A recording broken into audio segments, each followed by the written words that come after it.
Welcome to Frequency. I'm Jenni Field. And I'm Chuck Ghost. Frequency is your go-to for real talk about comms, culture, and employee experience, beyond the buzzwords and straight to what matters. What matters this week, Jenni, we're talking about how people are really using AI at home and work, why offsites fail, a co-founder fired for not following the rules, and how AI may not be to blame for Gen Z job challenges, and our friend Nick Bloom returns in another remote work conversation. I love it when you have 5 articles for us to discuss. Before we get into that, I wanted to let our listeners know that we are going to introduce a newsletter on LinkedIn called Frequency Check. So Chuck and I were chatting the other week around the fact that I do a sort of quarterly roundup for people that come to my workplace huddle, and we thought it would be a good way of being able to let you guys know what the quarterly trends are that we've been talking about. So that'll be coming out. So if you don't subscribe to us on LinkedIn, make sure you do, and that'll be just coming out every quarter as a little update. So we'll put some links in the show notes to that. And the other thing I wanted to mention is some discount codes. So we are bringing Frequency Live to London in September with the Unite 26 event with the folks at Unily. So if you want to come along to that, you can use the code Frequency20 to get yourselves a discount code. And Chuck, you have a little code for Flyover Festival as well. Well, we're not doing Frequency Live at Flyover Festival, Jenni, because there's no lay flat seats on the way to Sioux Falls, South Dakota. However, we are hosting Flyover Festival August 27th in Sioux Falls. We have around 10 tickets left. There's only 45 seats in the whole room. So if you're looking for a great event to really connect with the internal comms community, join us August 27th in Sioux Falls. So that's just 1 month prior to our trip over to London. My trip over to London. You already live there. I already hear, yes. Yeah. Let's get into our content this week, Jenni. Mark Zal Sanders is back with his 3rd annual edition of his AI usage study, and it's not about adoption anymore. It's what heavy use is doing to us. He has coined think slop for the growing worry that people are handing their thinking over to the machine, alongside a parallel concern that they're leaning on it for emotional support. ChatGPT hit 900 million weekly users. Gemini passed 750 million, and OpenAI is valued at $852 billion. The tools are everywhere, as we all see. The year-over-year shifts, though, are the interesting part. This is drawn from nearly 13,000 real use cases across Reddit, LinkedIn, TikTok, and YouTube. Therapy and emotional support is the #1 use case for the 2nd year running, and it doubled from 5% to 11% of all cases. Technical troubleshooting is 2nd, with fun and nonsense being 3rd. 2 new entries cracked the top 10, autonomous agentic operations at number 6, and vibe coding. And the study keeps surfacing quote-unquote shadow usage where people are running AI without telling their managers. In the business world, Zal Sanders says activity is producing marginal rather than game-changing benefits so far. 3.5 years in, with vibe coding and agentic workflows and all the noise, the enterprise payoff is still incremental. Where there is hard ROI, it's very specific. The study cites AI personalized email campaigns lifting conversion 20 to 30%, but those cases are rare. Jenni, I'm curious, going through all that, how have you seen your use of AI change over the past few years, and what value are you getting from it? So I will answer that, but I want to just make a shout out to the fun and nonsense coming in at number 3. I think it's come up from number 7 in the chart, and I just enjoyed the fun and nonsense. I was like, this is true. Also loving Think Slop, that's going in our list of stuff. And there was something else in the report where they were saying that we've developed this false sense of intellectual rigor. So AI is optimized to engage and keep us engaged. So it's kind of gaslighting you into thinking you're a genius, so you'll just keep using it, which did make me smile.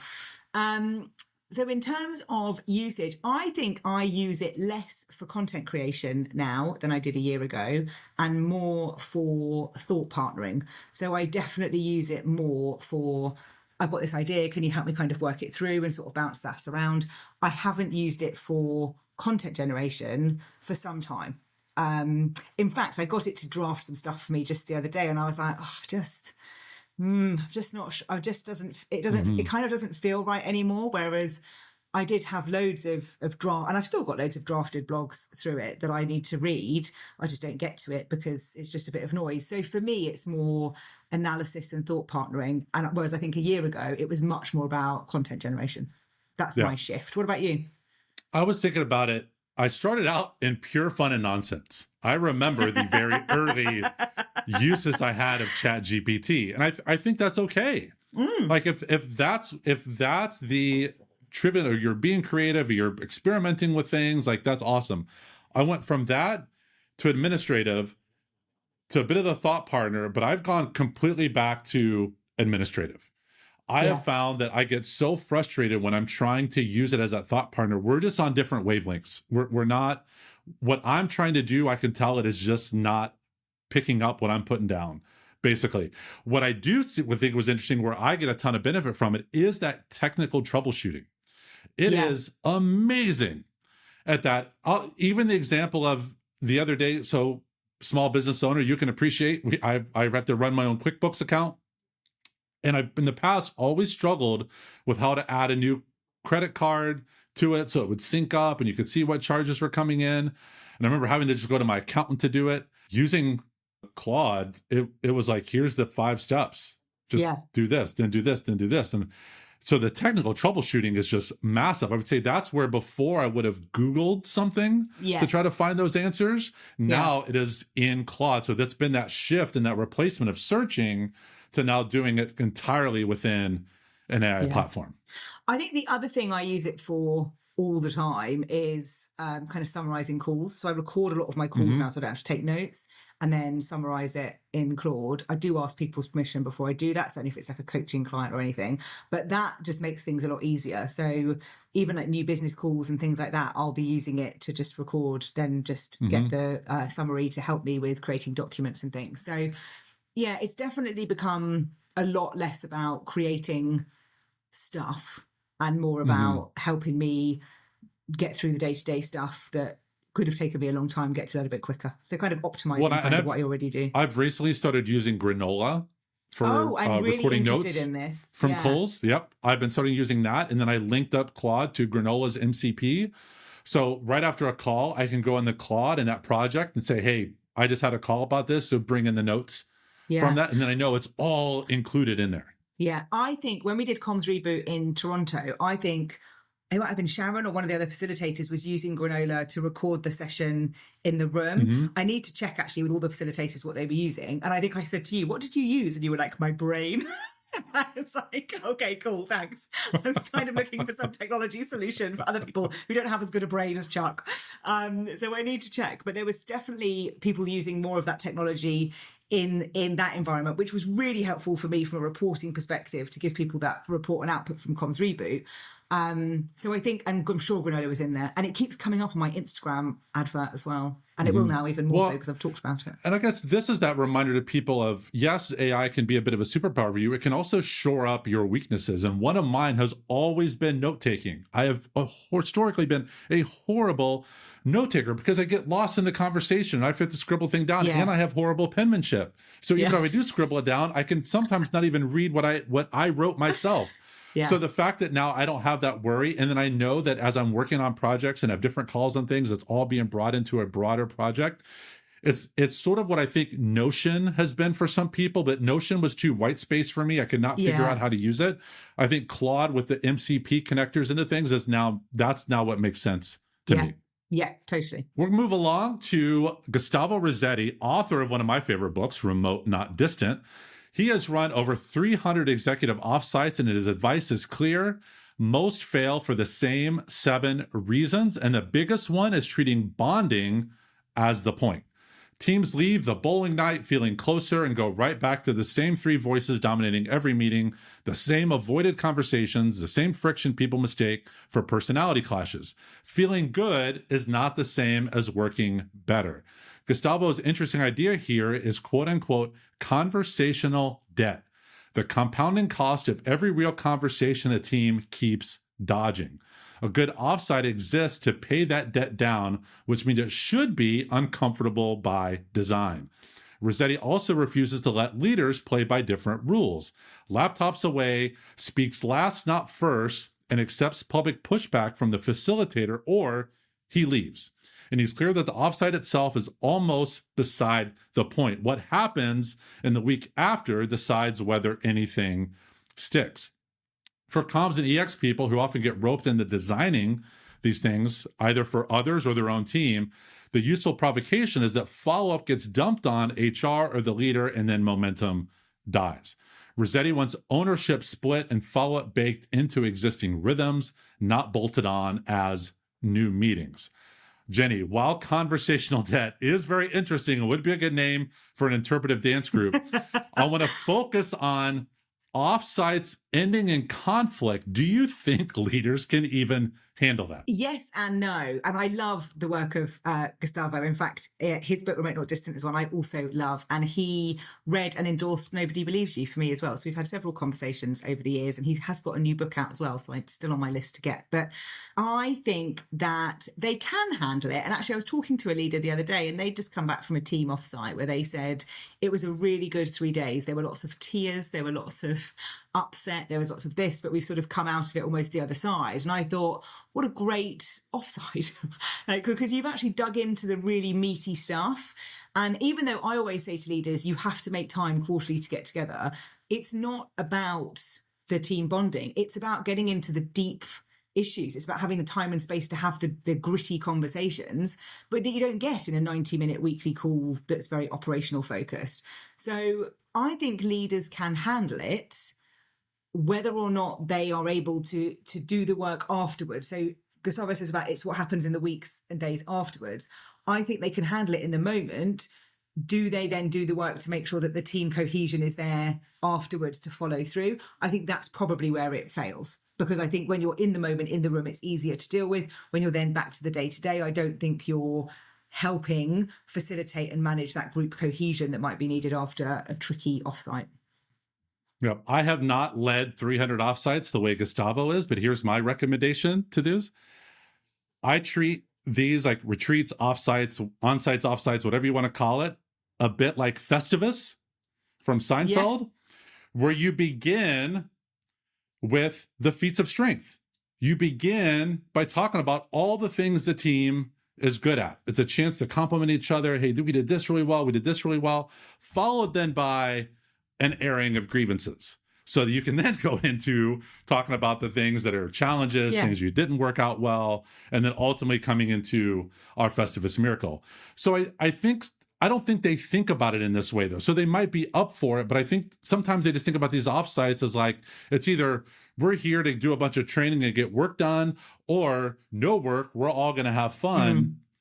And that's not often what employees want out of offsites.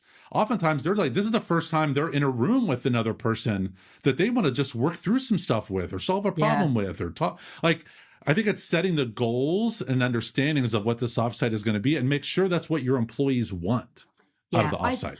I also think there is something about the facilitation, and he's right in terms of what he expects and what he contracts as the facilitator. And I invested in my facilitation a few years ago and became accredited in it and stuff, because it comes up so much in our work. And I wanted some skills and tips and tricks and ways to learn how to navigate that. And I've still got stuff to learn, and there's different levels I want to do. But I think having a good facilitator can't be underestimated in those away days, because it does help sort of and I always say I will agitate, because that's part of my job, and that's why you hire me as a facilitator, to facilitate but also agitate. And I think that facilitation is so important. Whoever you get to do it, don't not have one. Do you know what I mean? That's really bad English, but don't try and think, oh, we'll just all go away as a group and it'll all be like, you need someone to facilitate that. It is a skill, and it is helpful then, because you're working as a team together with someone else doing that. Otherwise, you're not working as a team. And I think that's really important for executives. Moving along, William Nieport co-ran Bramshill Investments, an $8 billion firm with 2 high school classmates. In 2022, all 3 signed an email ordering staff back to the office 5 days a week. Nieport was living in San Ramon, California, hundreds of miles from the nearest office, and didn't comply. His partners fired him for it. His defense now, The mandate was for employees, not owners. He's also suing HR provider ADP for at least $30 million and is in arbitration with his former partners. Do not be distracted by the RTO part of this. The real story is the 12% equity. A company provision forces shareholders fired for cause to sell their stake, and Newport claims the whole thing was engineered to push him out after a lowball buyout offer. The office policy may have been the cleanest available lever. He paid the price for the rules for thee, not for me approach. Jenni, when leaders set a policy that visibly exempts itself from it, what does that actually cost in credibility? And can any amount of good comms survive this kind of contradiction? No, because it's. I was going to use the word disgusting then, which feels a little bit harsh, but this is everything that's kind of wrong with leadership, which is, oh no, this wasn't meant for me. This is meant for all you lowly employees. I'm far too important. It's just absolutely what organizations and leadership is not about in the modern workplace. You can't have, that's the rule for you, that's the rule for me. It doesn't work, because why should it work? And there are some things that I know people can feel quite strongly about in terms of, I know certain people in leadership teams feel quite strongly that the CEO should have their own parking space because they have to be able to come and go quite quickly, and there's different, and I can kind of take or leave that, right? But you can't have it's that rule for you based on that one reason. It just doesn't work. And also, I've got a bigger question about why wasn't this discussed by the three co-founders? I would be which office are you going to? Which office are you going? Why was that conversation didn't happen in terms of when will we have our meetings? How will we operate? Do you know what I mean? None of that seemed to happen. And I think that says there's a much bigger problem in terms of how they were operating from a management perspective, that they weren't communicating about how they were going to do it when they were going to have their meetings or how they were going to change. But also then, why is this only coming to light now? It feels really strange that it's gone on for this long. And I find that a bit odd as well. Yeah, I think it's just a great example of people feeling like they're above the rules, or again, same rules do not apply to them. And now they could have said, hey, employees get this, owners get this, and then that's very clear. They didn't do that. No. And whether his high school classmates wanted him out, they certainly found a way to make it happen. It would be interesting if they're like, hey, he doesn't know that he's going to get out of this because he's not coming into the office. He's not anywhere close to one. The same conversation happened with Starbucks, with their CEO when they ordered everyone back in, but he was in California, not in Seattle. And there was this whole thing about it.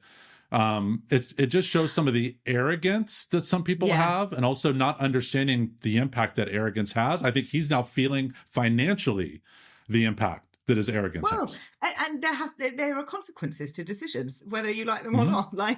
This is one of those. But it just reminded me of a conversation we had a few weeks ago about that report that showed that something like 18% or 22% of executives and HR professionals were using the RTO mandate as a quiet way to get rid of people. Do you remember that one? It was like, if we do the mandate, then people will go. It's almost like this is exactly this in action. They're just maybe quietly hoping that he'll just leave, but was fired. So What I'm wondering, was this part of their whole plan too? Was this RTO, or is this going to help get rid of staff who don't want to come into the office and end up getting rid of? It feels like it. One of their owners. Yep. Next up, last week we talked about generations, Jenni, but we're going to talk about Gen Z today. The dominant narrative says AI is eating entry-level jobs. New St. Louis Fed research says not really, or at least not mostly. I'm not quite sure what that means. Looking at 18 to 24-year-olds from April 2023 to late 2025, a general shortage of job openings pushed their unemployment up 2.9 percentage points. Employers shifting toward AI-skilled workers accumulated for just 1.1% of that. The bigger villain is a hiring slowdown, and young workers always get hit first when hiring stalls. Teen summer jobs are projected at 790,000 this year, down from 801,000. And last year was already the weakest summer for teen employment in 77 years, Bureau of Labor Statistics has tracked it. Meanwhile, 66% of Gen Z says they're teaching themselves skills online to stand out versus 20% of boomers. The problem is that when everyone runs a same self-improvement playbook, it stops being that much of a differentiator. For anyone who owns early career comms, onboarding, or the internal narrative around AI, this misattribution matters. If you tell young workers their struggle is an AI skills gap when it's actually just a demand shortage, you send them chasing the wrong fix. This blame AI stuff is the easy story for a bad youth job market. Why is that narrative so sticky? And who benefits from it being AI's fault rather than a plain hiring slowdown? I'm also curious, Jenni, what your first summer job was. So my first summer job was working for my dad. So he had a business doing interior design for offices and stuff. So I had a little office job with him, answering phones and filing and stuff like that. And then I suppose my first proper job was working in a clothing store on Saturdays, and I loved it because I loved doing all the merchandising. I was going to ask, outside of nepotism, what was the first like, job? I mean, he was a tiny business. It was working for a clothing brand called River Island, which I'm not sure you would know, across the pond. And I worked in their store on Saturdays, and I really loved it. Loved the customer service, loved the stuff in it. I loved it. It was brilliant. I think the blame AI stuff is really interesting, actually, because when I was reading this, I was thinking about all the other factors that are impacting it. And it's which is what this is saying, is actually there are other things impacting that. And if I think about the UK market, retail, hospitality, that's often where people have their first jobs. Mine was retail. Do you know what I mean? It's often that way.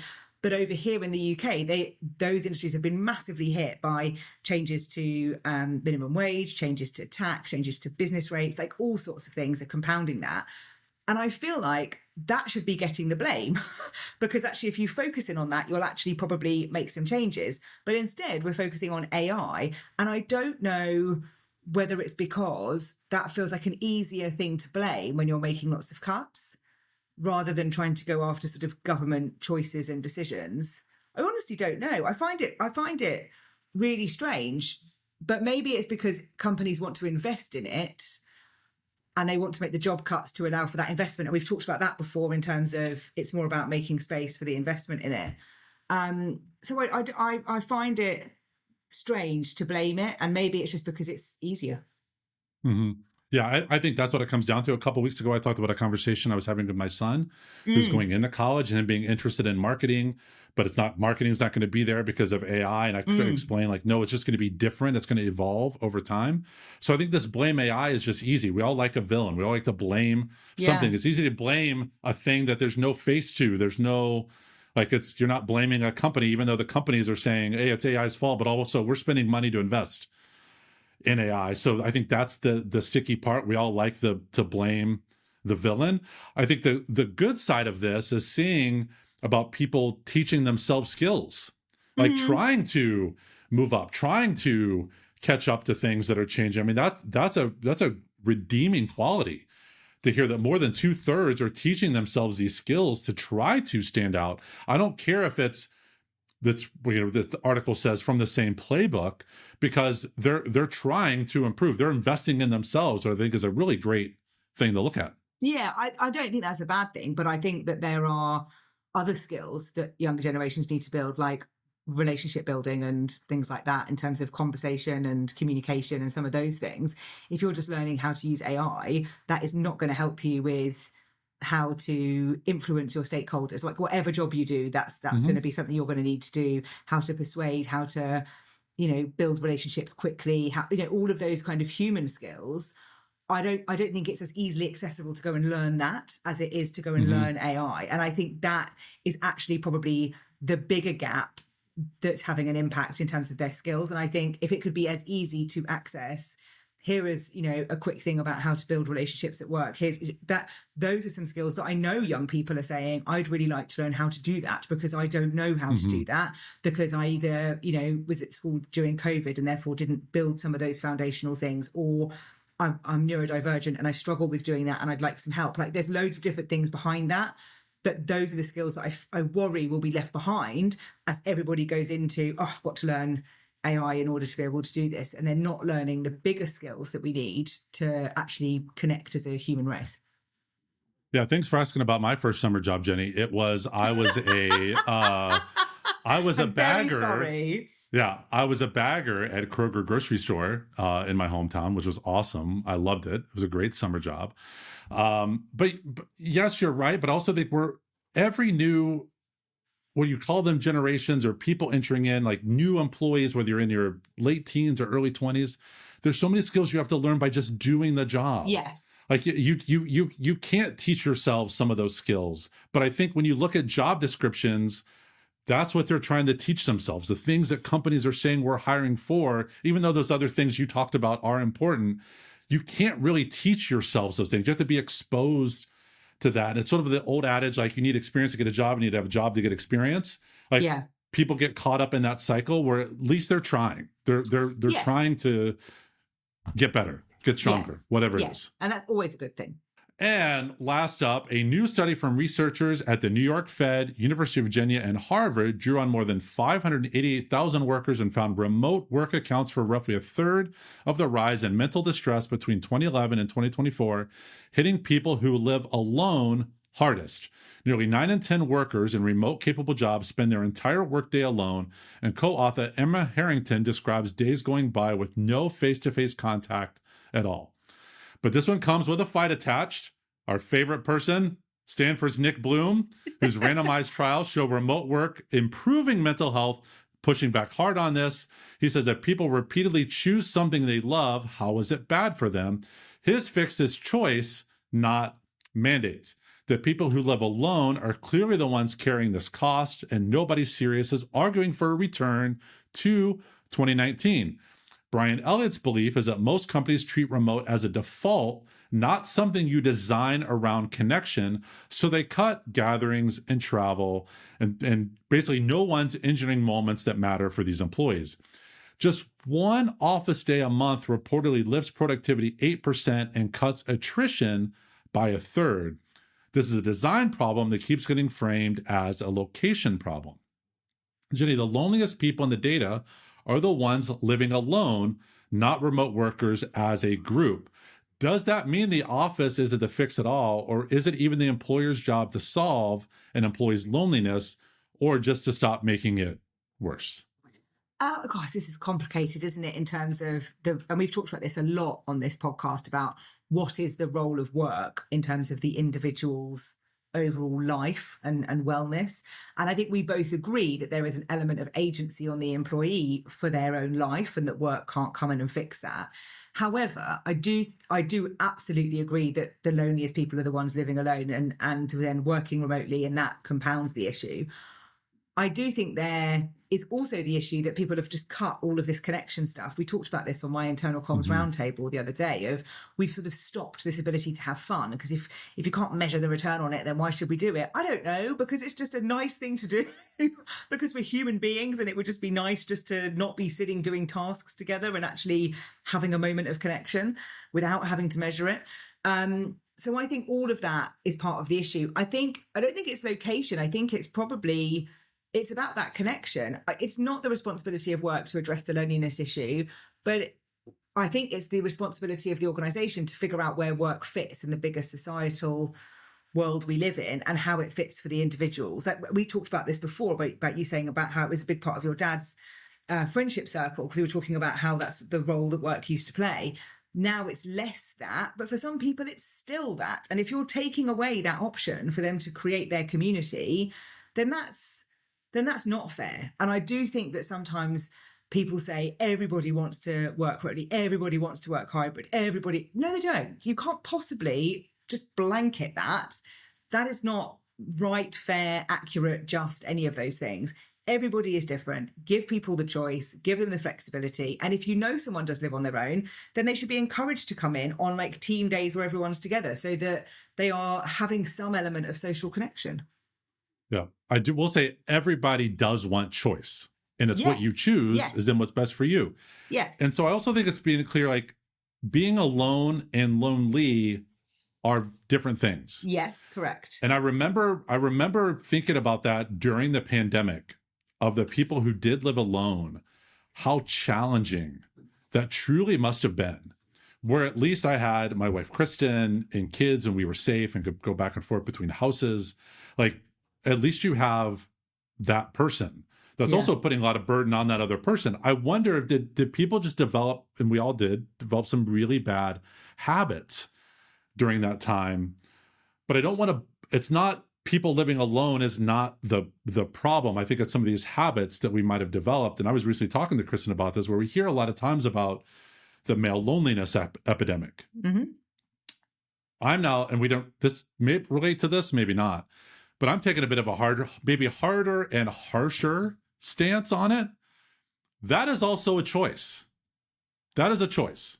If you are lonely, that is a choice. I know that's going to sound really harsh, but I'm saying this to guys who are using that as an excuse. That's a choice.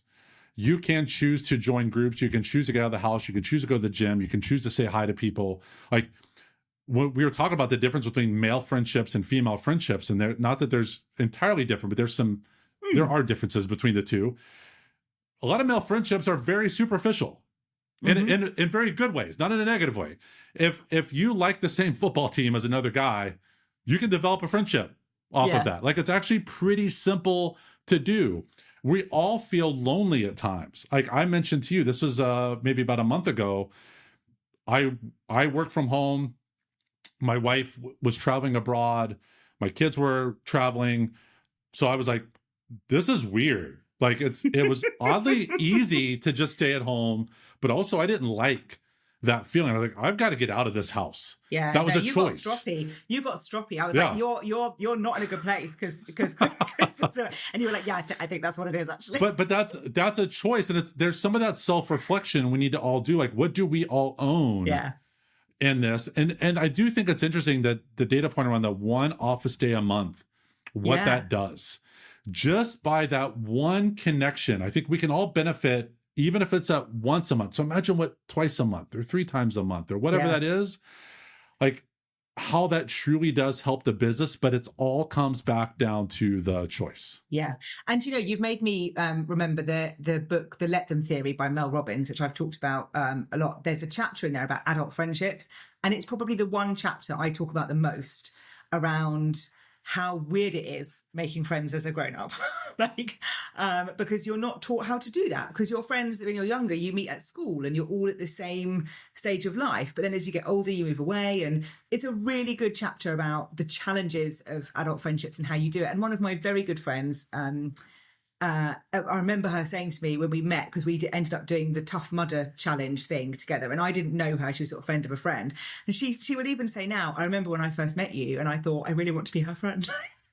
And now we're really good friends. But you have to to your point, you have to invest in that and nurture that and build those relationships. I've invested in my relationships locally to home because a lot of my friends were outside of where I live. And I think you do have to do that. But I do think that work does have a role to play in the broader society that we live in creating space to bring people together. And I think that's probably something that we haven't talked about enough. Yeah, I'm going to bridge that into my freak out. Okay. Because when you talked about that it's challenging, or Mel Robbins said it's challenging or weird to make friends as adults. She said it's harder to do because we aren't taught how to do it, because when we're growing up, we're all at the same stage of life with our friends through school and things like that. Whereas when you're grown up, it's just different. And she talks about why and stuff. I would say that has not been my experience. And I'm going to use this as my freak out. Earlier this month, we went to New York. People that listen to the show, you've heard us mention Poet Ali in the music for the show. Poet has become a friend of mine. I met him a couple years ago at Attune, which was an event that I was running. We did not know each other prior to that. We flew to New York to see his band perform. There's a photo of me with Poet with 2 other friends, Edward Ford and Pinaki Kathiari, who I also met as adults.